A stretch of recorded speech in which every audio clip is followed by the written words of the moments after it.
Pergunta 93. Pergunta 93 do nosso Catecismo Maior de Westminster.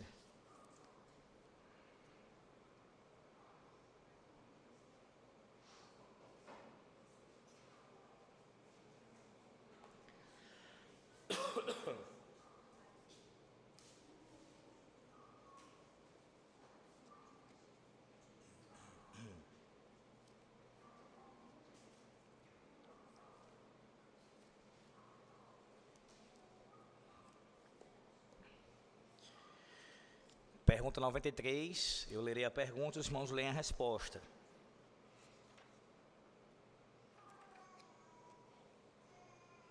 Diz assim a pergunta: o que é a lei moral?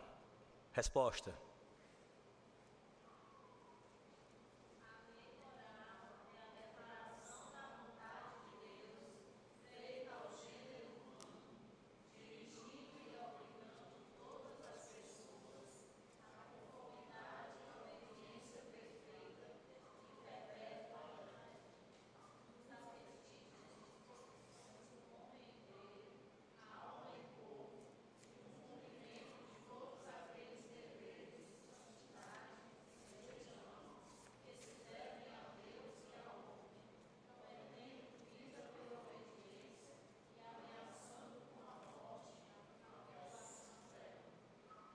os irmãos perceberam que essas perguntas iniciais dessa parte do catecismo, elas são de caráter introdutório, especialmente as duas anteriores que nós já observamos nas duas últimas semanas.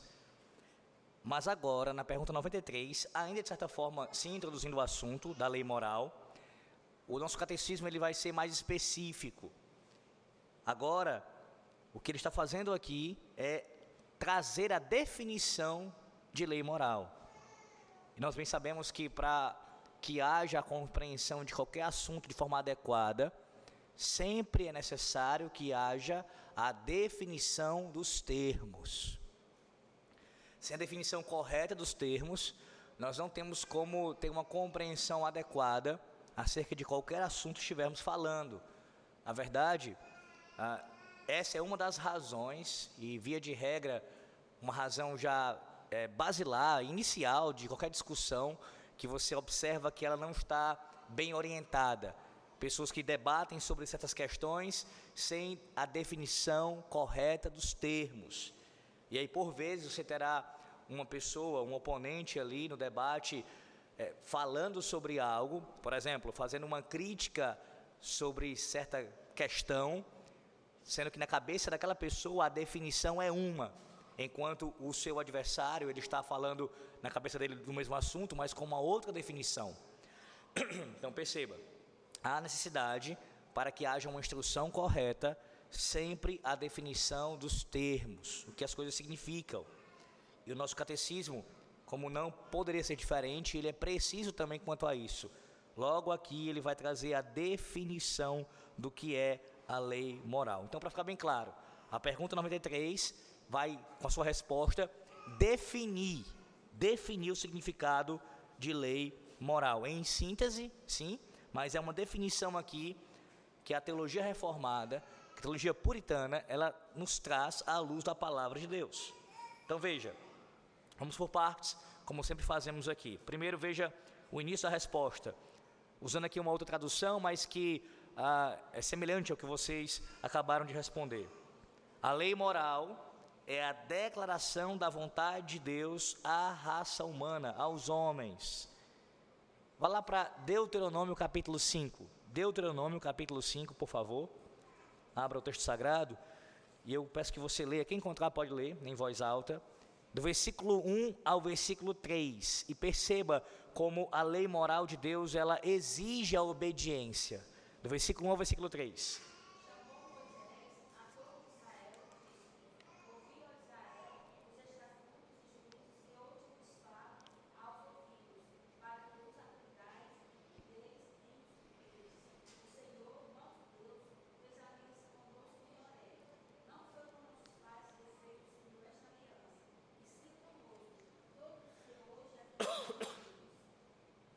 Observe, o capítulo 5 de Deuteronômio é o capítulo onde a lei do Senhor, seus 10 mandamentos, eles são repetidos.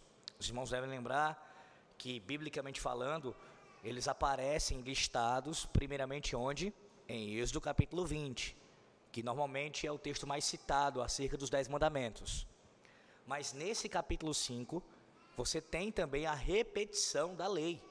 Na verdade, o livro como um todo é uma espécie de repetição da lei de Deus. As últimas instruções do Senhor Deus ali para o povo que herdaria a terra prometida. Nesse capítulo 5, de forma mais específica, os 10 mandamentos são citados novamente. E observe a maneira introdutória em que eles aparecem ali, antes de serem citados, o que aparece antes deles serem assim ditos ao povo. Eles são lembrados dos deveres deles, da responsabilidade deles. E como você já deve ter ouvido, melhor dizendo, não sei se todos aqui, mas a maioria creio que já ouviu isso da minha boca ensinando aqui, a palavra que aparece no original hebraico aí para ouvir, traz uma ideia de obediência na própria palavra. A palavra já é um chamado à obediência, é um ouvir atentamente para colocar em prática o que está sendo dito, o que está sendo proferido ali. Então, ouçam, povo, ouça. Em outras palavras, obedeçam à lei do Senhor, coloquem em prática, não apenas atentem com os ouvidos, guardem suas memórias, mas pratiquem aquilo que Deus está dizendo, aquilo que Deus nos revelou, que é a sua vontade, boa, perfeita e agradável. Então sim, a lei moral de Deus, ela exige a obediência. Nós já vimos nas últimas doutrinas aqui, que essa é uma questão que é intrínseca ao fato de nós sermos criaturas, termos sido criados pelo nosso Deus.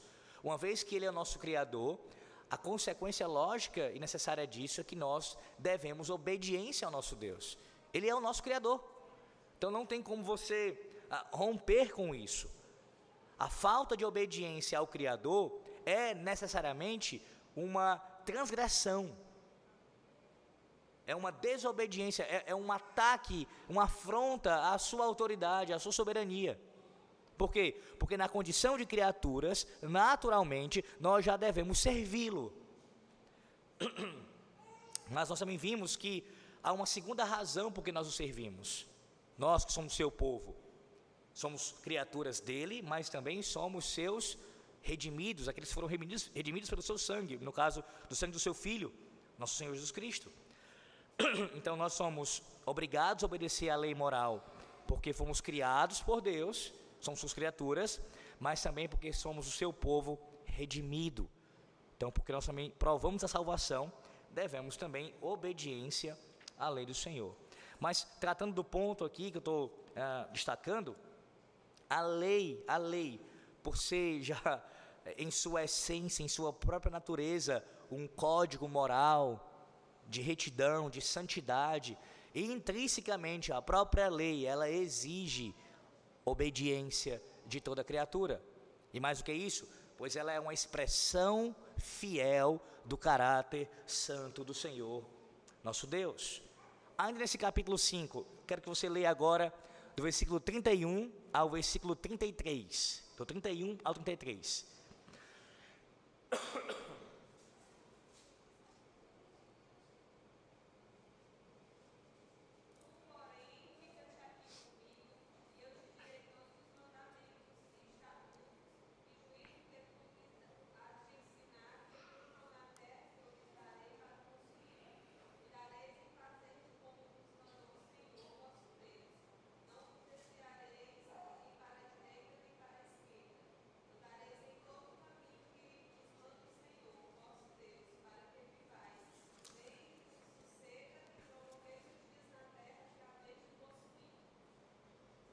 Perceba que esse texto, assim como outros também, fundamenta essa proposição da resposta, a primeira resposta que aparece aqui na pergunta. Veja, a lei moral é a declaração da vontade de Deus à raça humana. Ou seja, a lei moral, ela foi dada por Deus por meio de revelação. Revelação. Nós temos aprendido que ela foi colocada no coração do homem, foi gravada no coração do homem de fato, mas Deus ele progressivamente também revelou essa lei. De forma mais específica, ele fez isso lá no Monte Sinai, em Êxodo 20. Então, a lei, ela não é como se fosse e aqui pensamos nos 10 mandamentos, é claro, e de todos os mandamentos que fluem deles, os princípios e tudo mais. Não foi algo forjado pelo homem. Não é que lá no princípio uma sociedade específica ou outros grupos ali se formaram e eles decidiram criar um código de ética para melhor convivência entre eles. Isso foi passado entre os povos até chegar aos nossos dias. Não, de forma nenhuma. A Bíblia é muito clara em afirmar que trata-se de uma revelação de Deus. Foi Deus quem entregou, foi o próprio Deus quem fez isso. Irmãos, eu não sei se vocês estão bem atentos ao que significa isso.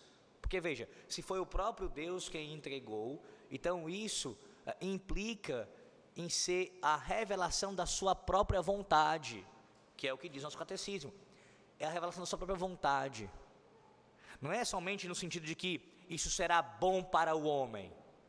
Sim, isso é bom para o homem. Mas antes disso, isso é agradável a Deus. Isso está em conformidade com o ser de Deus. Isso é para a glória de Deus. Então é assim que a gente tem que pensar sobre a lei do Senhor. Sendo uma revelação da sua vontade, ela é boa. Ela é santa. Ela é perfeita. Tudo isso são termos ditos no Novo Testamento pelo próprio apóstolo Paulo lá em Romanos. A lei de Deus, ela é tudo isso. Ela é boa, ela é perfeita, ela é santa, é justa. Por quê? Porque ela expressa quem Deus é. Ela expressa quem Deus é. Então, antes de pensar na lei sendo aplicada para o bem de uma sociedade, para o bem de um povo, e de fato ela cumpre esse papel sim, mas antes disso, ela é algo maravilhoso, poderoso, porque ela expressa quem Deus é. E assim glorifica o nosso Deus, sendo ela a sua revelação. Agora veja, o nosso catecismo segue e diz assim, ainda a última parte da resposta, eu preciso comentar ainda. A raça humana, ou a todo gênero humano, significa isso, significa que todo ser humano que já viveu, que vive ou ainda viverá, está debaixo dessa lei. Pensando desde Adão e Eva, até os nossos dias e até o último dia nessa terra. Todo ser humano está debaixo dessa lei. Isso também é significativo para nós, porque já tira a ideia, e eu espero que você não tenha mais isso na sua mente, se é que você teve algum dia, de que a lei foi destinada somente para Israel. Que pensamento terrível, e que é muito comum em nossos dias por causa do evangelicalismo, por causa do dispensacionalismo. Como se a lei fosse algo que Deus ele tinha como propósito chegar apenas para um povo étnico, apenas para aqueles que habitavam, no caso, apenas para Abraão e a sua descendência, que depois foi habitar na terra prometida. Não, de forma nenhuma. O nosso catecismo afirma, e afirma de maneira fiel, de acordo com a palavra de Deus, que essa revelação da declaração da vontade de Deus é para toda a raça humana. Toda a raça humana. E aí você pode entender isso como judeus e gentios. Judeus e gentios. Todos. E aí não apenas judeus e gentios. Crentes e descrentes, como veremos ainda nessa noite. Crentes e descrentes. Ou seja, não apenas a descendência da mulher, mas também a descendência da serpente. Vou explicar isso daqui a pouco. Vá agora para Romanos capítulo 2, versículo 14 ao 16, texto que é muito conhecido, já foi citado por mim várias vezes aqui, e ele sempre vai ser citado porque é um texto importantíssimo para a questão da lei moral. Romanos 2, do 14 ao 16.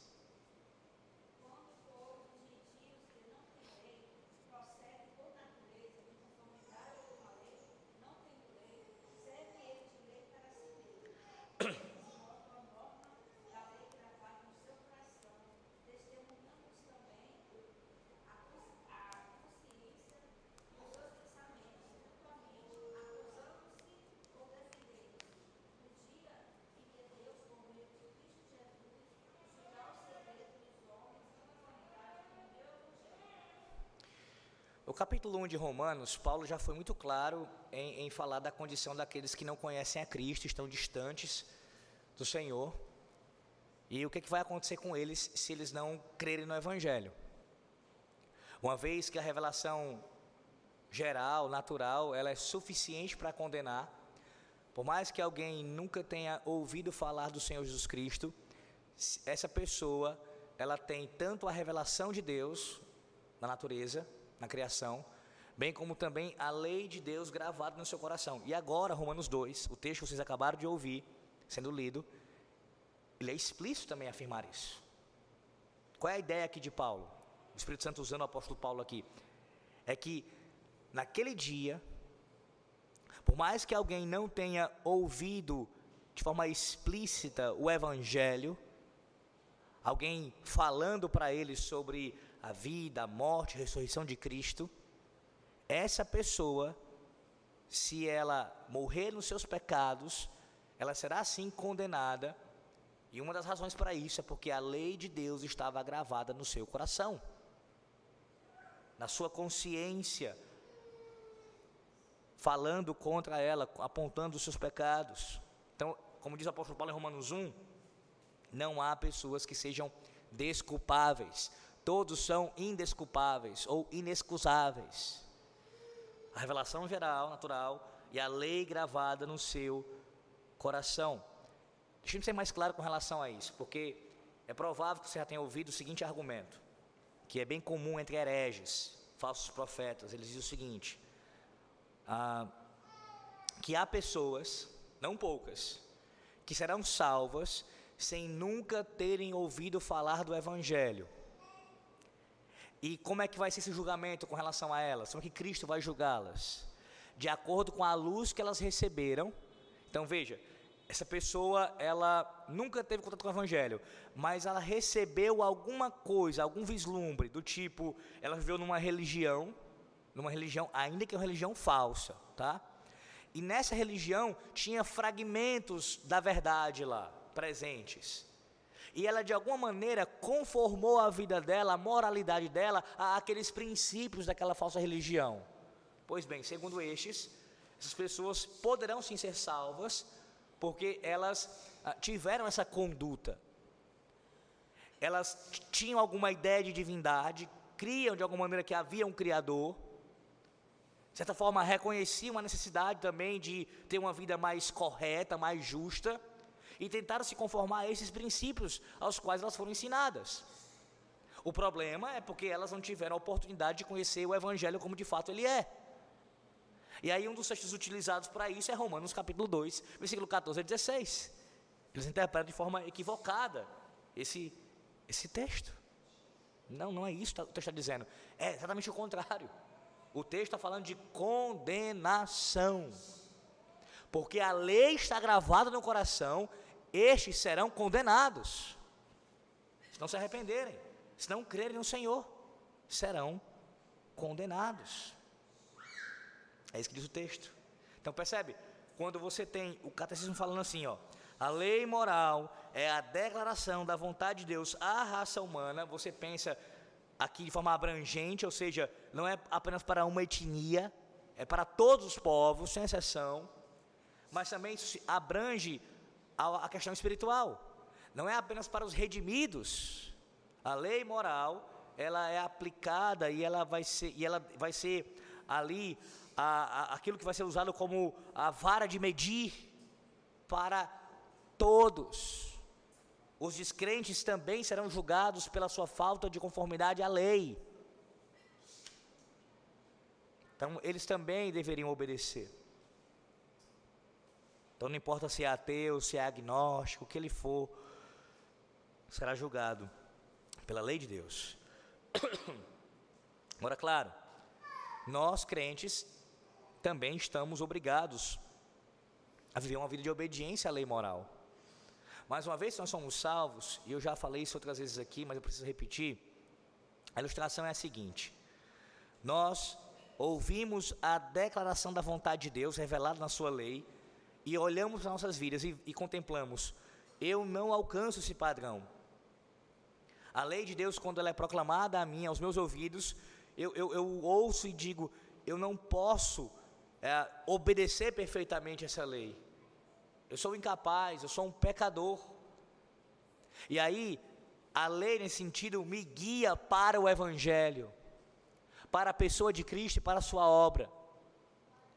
E aos pés da cruz de Cristo, quando eu me rendo ao Salvador e creio no seu nome e afirmo categoricamente, com fé verdadeira no meu coração, que Ele é o meu Redentor, que Ele é o meu Senhor, e assim me arrependo e confesso ao Senhor, nele crendo, eu sou salvo. E uma vez salvo, veja, olha o movimento qual é agora, do Evangelho eu volto para a lei. Não que eu vou abandonar o Evangelho, ou deixar de ouvi-lo frequentemente, diariamente, eu tenho que ouvir, eu tenho que me alimentar dele diariamente, sim. Mas em que sentido que eu sou redirecionado à lei? Para a minha santificação, para a obediência de vida. Não para alcançar essa salvação, porque já me foi dada por meio de Cristo, mas por gratidão a Deus e por obrigação de ser obediente à sua vontade revelada, andar em santificação e na piedade.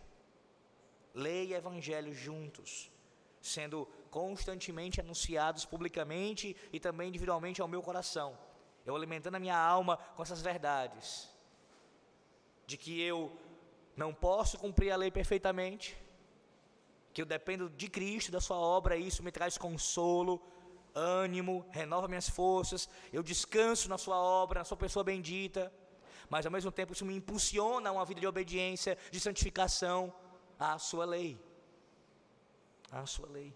Não há contradição aqui, não são duas coisas que estão distantes uma da outra, no sentido de que não podem conviver juntas, pelo contrário, lei e Evangelho juntos, cada um cumprindo o seu papel. Vá para Lucas agora, capítulo 10, Lucas 10, versículos 26 e 27, e observe como a lei moral ela exige que o homem todo se submeta à vontade de Deus. Lucas 10, 26 e 27. Então Jesus lhe perguntou: que está escrito na lei? Como interpretas? A isto ele respondeu: amarás o Senhor, teu Deus, de todo o teu coração, de toda a tua alma, de todas as tuas forças, de todo o teu entendimento. E amarás o teu próximo como a ti mesmo. Agora para Gálatas, Gálatas 3, versículo 10. Gálatas 3, versículo 10.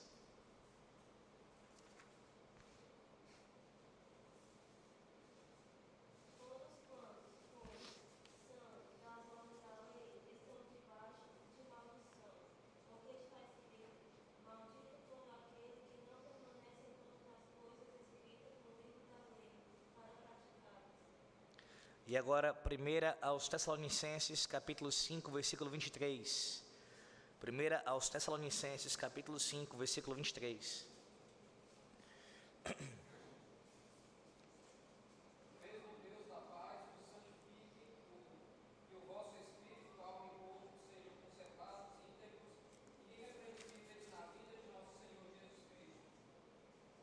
Então você vê os textos bíblicos que servem como o fundamento exegético, hermenêutico para o que eu vou dizer agora. Observe a resposta à pergunta mais uma vez. Dirigindo e obrigando a todos a sua obediência pessoal, perfeita e perpétua, no íntimo e na disposição de todo ser, alma e corpo, e no cumprimento de todas aquelas obrigações de santidade e retidão devidas a Deus e ao homem. Mas aqui até especialmente alma e corpo. Veja, a exigência dessa obediência que ela é pessoal, perfeita e perpétua. Então, não é apenas nós como povo, sim, mas individualmente também, cada um de nós. Significa dizer que não basta você ser filho da aliança externamente, não basta. Aqueles que nascem no contexto da igreja, ou seja, são já pessoas que nasceram na igreja visível, filhos da aliança, visivelmente falando, precisam também pessoalmente, professar a sua fé no Senhor Jesus Cristo e obedecer a sua palavra. Obedecer a sua palavra, pessoalmente, porque é uma relação pactual, sim, irmãos, que envolve o povo, o corpo, mas ela também é individual, como eu sempre ressalto para vocês aqui. Ele tem que ser o nosso Deus, mas também ele tem que ser o seu Deus. O meu Deus, ele é o meu Deus. Essa obediência tem que ser perfeita. Não pode haver nenhum tipo de falha. Calma que eu vou já explicar melhor sobre isso, mas de fato é esse o significado. A lei de Deus, ela tem que ser obedecida perfeitamente. Perfeitamente. A exigência é de perfeição. E aí você pode pensar, mas pastor, ninguém consegue cumprir perfeitamente. Sim, mas Deus não abaixa o seu padrão por causa disso. De forma nenhuma. Veja, pense no primeiro mandamento. Não terás outros deuses diante de mim. Todos nós aqui somos conscientes que é impossível, na condição de pecadores, durante nossas vidas, não cometermos o pecado de idolatria. Ainda que não nos prostremos diante de um ídolo de barro, ou de pedra, ou de gesso. Mas o nosso coração, como bem dizia Calvino, por ser uma fábrica de ídolos, em algum momento ele vai expressar um sentimento, uma atitude idólatra com relação a alguma pessoa ou alguma coisa. Isso vai acontecer. Isso vai acontecer. Pois bem, tendo essa consciência, você sabendo que é impossível que durante até o seu último dia de vida, você deixe de quebrar o primeiro mandamento, porque em algum momento vai acontecer isso, eu pergunto a você, por causa disso, você vai dizer, peraí, deixa eu tentar adaptar isso daqui. Deixa eu tentar amenizar a declaração aqui. Não, talvez esses ídolos a gente rejeita, mas isso aqui não. A gente não faz isso.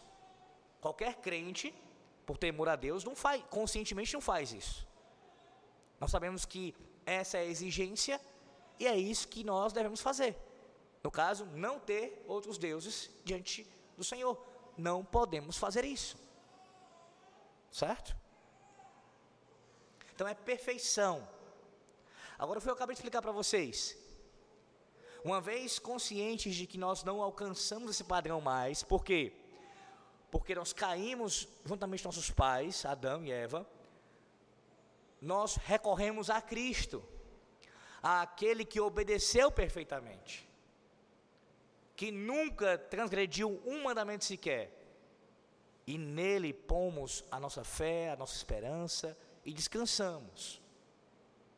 Ainda assim, uma vez que fomos salvos, voltamos para essa lei para obedecê-la, e o nosso alvo é a perfeição. Existe a consciência, eu não vou conseguir alcançar essa perfeição nessa terra, mas ela é o meu objetivo. Eu não vou alcançar, mas é o meu objetivo. Eu não baixo o padrão, eu não fico com desculpas esfarrapadas dizendo, pode ser, eu fiz o que deu. Não, eu vou me arrepender quando eu não conseguir. Vou confessar o pecado a Deus quando eu pecar contra Ele, quando eu ver que eu fiz 99, mas não fiz 100, é pecado. Continua sendo pecado e eu confesso ao Senhor. E volto a correr atrás do padrão que é de perfeição. Perfeição. Isso é importante frisar, irmãos, porque não poucas vezes, e isso acontece muito em aconselhamento pastoral, não apenas em aconselhamento, tá? Isso na vivência da igreja mesmo. Pessoas que chegam justificando os seus pecados. E isso acontece de várias formas. Em nossos dias, uma maneira, não que não acontecia antes, mas é muito comum, ainda mais em nossos dias, uma forma que as pessoas usam bastante para poder justificar seus pecados, é, no lugar de confessar aquilo como pecado, justificá-lo por causa de alguma coisa que lhe aconteceu. Por exemplo, tal pessoa, ela teve uma vida difícil, ela teve uma criação complicada, teve pais que foram infiéis ou até mesmo abandonaram, e tudo isso é pecado, tudo isso traz influência, sem sombra de dúvida, para a criação daquela pessoa, mas isso não é justificativa para você usar quando você pecar. Se você cometeu um pecado, independente das circunstâncias que te levaram àquilo, que devem ser consideradas sim, sem amenizá-las aqui e sem mesmo deixar de agir com compaixão com a pessoa que sofre.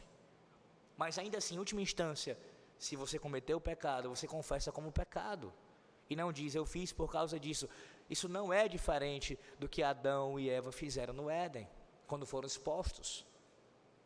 A culpa é do outro. A culpa não é minha. Sempre um terceiro é nominado. Seja uma pessoa, um indivíduo, ou uma situação, ou uma doença, alguma coisa aparece para justificar. E aí entenda, isso não significa dizer que essas coisas não contribuíram de alguma maneira. As circunstâncias. O que eu estou dizendo é que, em última instância, aquele que pecou é culpado. E deve admitir, assumir a sua culpa. E confessar ao Senhor.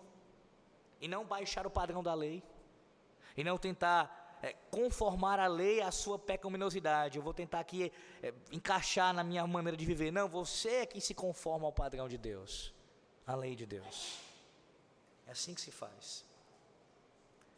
E também perpétua. Pessoal, perfeita e perpétua. Para todo sempre. Para todo o sempre. Alguns, isso é uma posição teológica, inclusive, né? Eu ia dizer algumas pessoas, não, alguns teólogos mesmo, e uma boa parte hoje, em nossos dias, defende a ideia de que a lei de Deus, ela, no caso os 10 mandamentos, não tem continuidade na nova aliança. E um dos mandamentos mais atacados é o 4º mandamento. Eu não vou trabalhar isso hoje, porque eu não vou chegar lá no 4º mandamento, quando a gente vai trabalhando cada mandamento, e a gente vai tratar isso de forma mais profunda, se Deus quiser. Mas só entrando um pouquinho no assunto aqui. Então, não poucos eruditos argumentam que os 10 mandamentos não continuam, literalmente, na nova aliança. E como eu disse, o normalmente mais atacado mandamento é o 4º mandamento. Mas veja o problema com esse tipo de fala, com esse tipo de argumento. Porque em Cristo foi cumprido todas as coisas, você não tem uma declaração no Novo Testamento dos 10 mandamentos explicitamente, como você tem no Antigo Testamento, e assim por diante. Mas veja o problema com isso. Vamos lá, algumas questões sobre isso. Primeiro, se você entende que o decálogo é uma expressão do ser de Deus, da sua santidade, logo você precisa interpretar isso como algo atemporal. Atemporal. Então, para alguém rejeitar a continuidade dos 10 mandamentos na nova aliança, precisa tirar esse pressuposto, tirar esse fundamento aqui, que o decálogo, é uma expressão do próprio caráter santo de Deus, que não muda com o tempo, que não se conforma às gerações, às eras. Então, por isso tem que ser imutável. Além do que, é uma declaração da sua vontade. A vontade de Deus também não fica mudando. Ela não fica se adequando a alguma circunstância. Ela é uma só. Ela é uma só. Mas além disso, além de usar o argumento ontológico aqui que eu estou falando com relação ao ser de Deus, também com relação à própria maneira em que a lei foi entregue, pensando nela sendo gravada no coração humano, e isso é declarado no Novo Testamento, já no contexto de Nova Aliança. A lei foi gravada no coração do homem. Como é que você arranca isso? Como é que você arranca isso? Mas também pensando como ela foi entregue na maneira progressiva da revelação. Em Êxodo capítulo 20, nós vemos que Deus escreveu em 2 tábuas de pedras. E você sabe que Deus não faz nada sem propósito, sem sentido, sem significado. É o que tinha, vamos usar aqui a pedra. Isso tem significado, irmãos. Isso aponta para a sua durabilidade. Para a sua durabilidade. Além de outras questões também. Então a lei de Deus, ela não muda com o tempo, ela não fica se adequando a qualquer circunstância, ela é perpétua. E os textos que nós vimos agora há pouco, como eu disse, ela abarca, ela abrange a todo o ser humano, no caso, ao homem todo, corpo e alma. Corpo e alma. O que significa dizer que não há nenhuma parte do nosso ser que não deva se conformar à lei de Deus. Perceba a profundidade da lei agora. não apenas sua abrangência, mas sua profundidade. Ela vai até o âmago do nosso ser, o mais profundo do homem, e exige a sua obediência. Em outras palavras, não apenas minhas atitudes, porque se forem apenas atitudes e o coração, os pensamentos estiverem distantes da lei, eu sou um fariseu. Mas também minha fala, minhas palavras, os meus pensamentos. Sim, e aí veja a importância, como o Novo Testamento fala tanto da questão de levar os pensamentos cativos a Cristo. Você está pensando nas coisas do alto, as coisas que são do céu, onde Cristo está sentado. Os teus pensamentos serem conformados à lei do teu Senhor, à sua vontade, para a tua santificação. Aqui é importantíssimo frisar isso, irmãos, porque por vezes nós não crescemos na santificação porque nós nos detemos apenas aos atos externos. E aí nos comparamos, acabamos nos tornando semelhantes aos papistas, aos romanistas e outros religiosos, apenas religiosos. Uma religião vã, uma religião falsa. A fé verdadeira, ela não trata apenas de questões externas. Estarmos aqui juntos, reunidos, cantar ao Senhor, ouvir sua palavra, tudo isso tem que ser feito. E como eu vou mencionar em seguida, faz parte dos nossos deveres, obrigações de santidade e retidão. Só que não é apenas isso, tem que ser uma relação interna, íntima com o Senhor.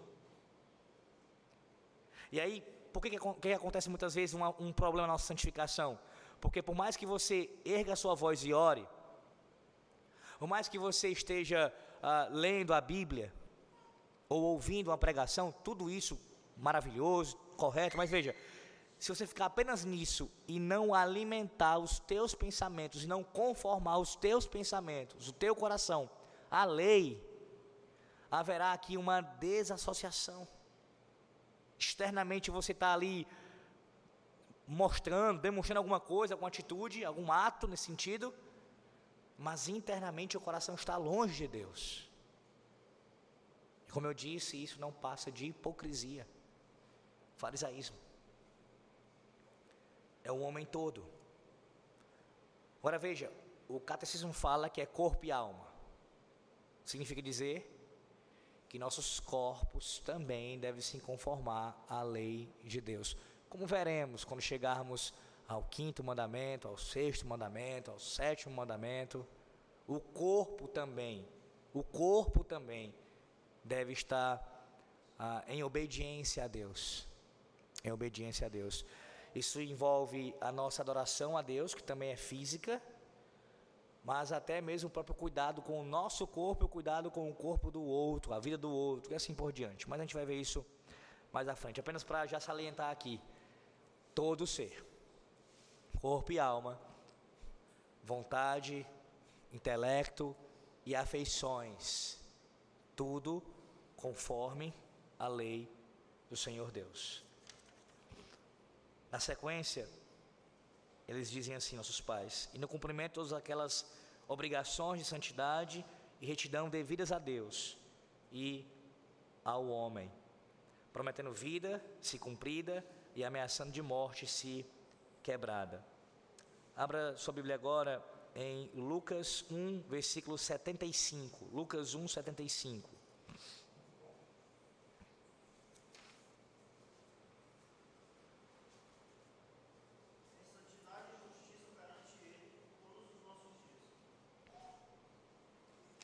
Agora, vá para Atos 24, versículo 16.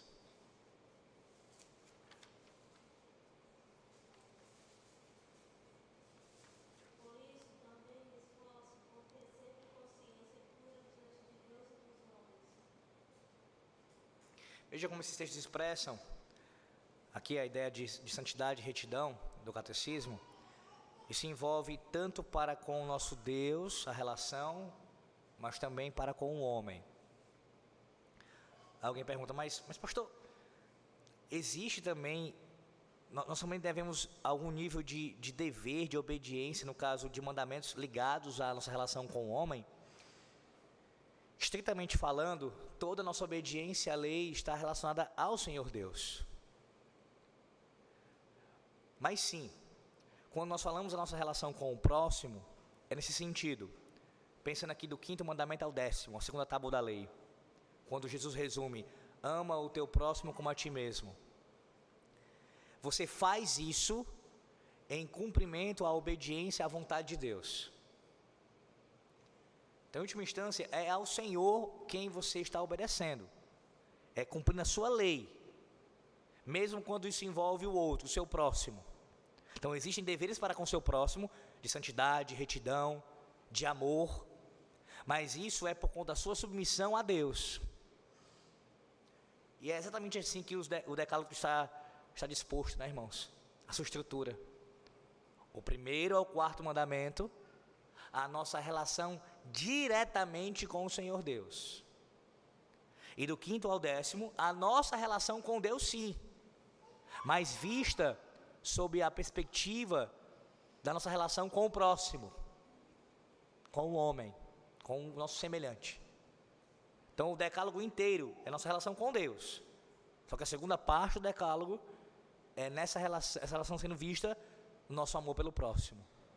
Então, porque eu amo a Deus, eu amo o meu próximo. Essa é a ordem. Esse é o padrão.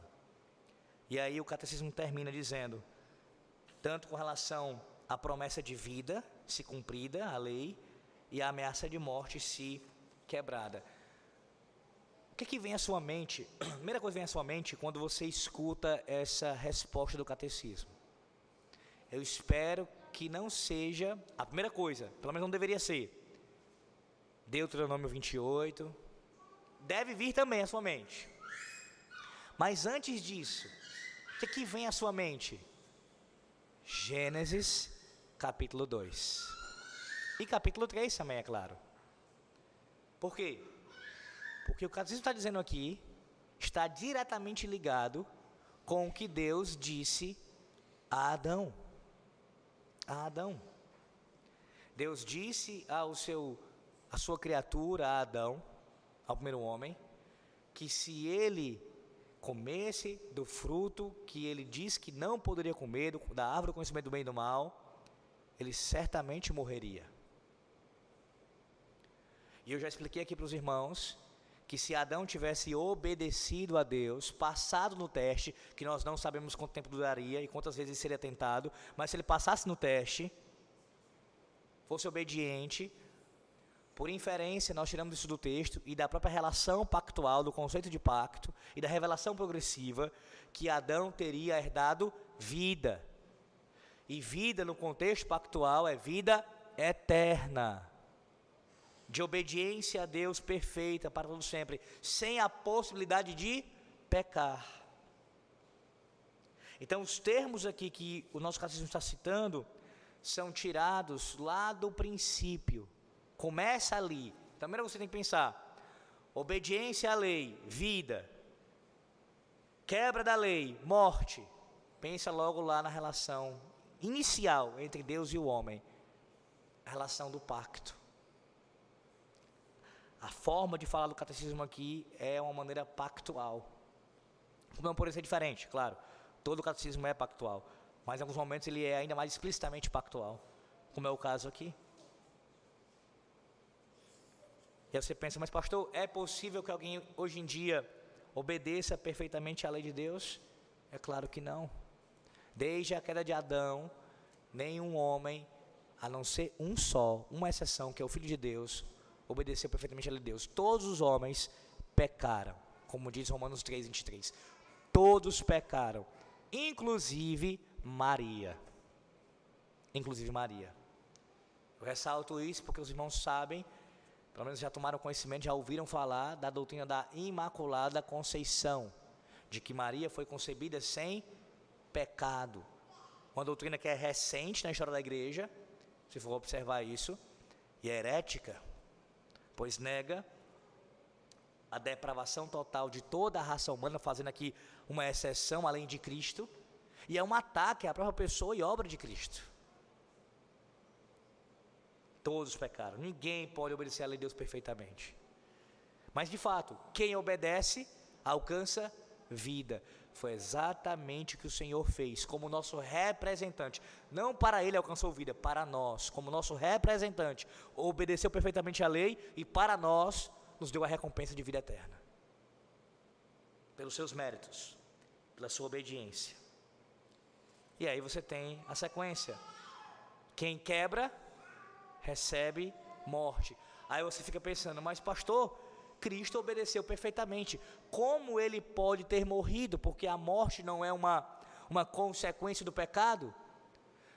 Para entender isso, você precisa ter claramente na sua cabeça, na sua mente, que ele estava na condição de mediador, de representante, tanto para obedecer em nosso lugar e herdar a vida eterna para nós, e também para sofrer em nosso lugar a punição que nós merecíamos. Então ele não merecia morrer, ele entregou a sua vida. A morte não tinha domínio e poder sobre ele, como tem sobre nós, nesse sentido de que nós vamos passar pela morte, aqueles que não estiverem vivos quando Jesus voltar. Mas ele entregou a sua vida, ele deu a sua vida, ele fala isso abertamente. Ele entregou a sua vida, por amor a nós, por obediência ao seu Pai, por causa do pacto da graça, ele fez isso. E sofreu a pena de morte em nosso lugar, porque nós quebramos a lei, e isso aconteceu lá com nossos primeiros pais, Adão e Eva. Cristo sofre a punição que era para nós. E essa morte, aqui citando de forma direta o comentarista do nosso Catecismo Maior, um deles nesse caso, Johannes Gerhard dos Vos, diz o seguinte: qual o significado da morte como castigo pela violação da lei moral de Deus? Ele diz: a morte como salário do pecado, ou como castigo pela violação da lei moral de Deus, significa a morte em seu sentido mais integral. Isso inclui, em primeiro lugar, apartar a pessoa do favor de Deus. Segundo, a morte do corpo e o seu retorno ao pó. Terceiro, a separação eterna do amor e do favor de Deus, ao que a Bíblia chama de inferno ou de a segunda morte. Então, morte, tanto ali quando Adão ele quebrou a lei, como isso acontece desde então, ela tem a ver com a questão espiritual. O homem, quando pecou, ele morreu espiritualmente, como diz Paulo em Efésios 2, todos estão mortos em seus delitos e pecados. Então Adão ele morre espiritualmente, ele e Eva morreram, e toda a sua descendência juntamente com ele. Então os homens, nesse sentido, aqueles que não foram regenerados no ventre, nascem mortos espiritualmente. Em segundo lugar, a morte é a morte propriamente física mesmo. O homem volta ao pó, de onde ele foi formado. E isso todos nós temos que passar, mesmo depois de sermos redimidos pelo sangue de Cristo. Como eu disse, a única exceção são aqueles que estarão com o Senhor no seu retorno, bem como também aqueles que foram trasladados ao longo da história da revelação bíblica. E em último lugar, morte, o significado mais terrível é morte eterna. É estar separado de Deus eternamente, sem o seu favor, sem a sua graça, sem a sua misericórdia, sem a sua compaixão, sem o seu amor, sem a sua bondade. Morte eterna, separação total do Senhor Deus nesse sentido, da sua benevolência, da sua benevolência. A quebra da lei traz isso, irmãos. Por isso que quando você evangelizar alguém, uma das coisas que você precisa falar para essa pessoa que está sem Cristo, que ela não tem Cristo na sua vida, você precisa falar para ela da lei de Deus, do caráter santo de Deus, e da condição dela, que ela é uma pecadora, que ela transgrediu essa lei, e que o que virá sobre ela, ela já está nesse estado de morte espiritual, aguardando a morte física, e se ela não se arrepender, ela irá para a morte eterna. E a única forma dela sair dessa condição é se ela se arrepender dos seus pecados e confessar ao Senhor Jesus Cristo e crer nele, naquele que obedeceu perfeitamente a esta lei, a essa lei, e assim nos deu vida e vida em abundância. Até aqui, meus irmãos, que o Senhor Deus abençoe e aplique a sua palavra em nossos corações. Amém.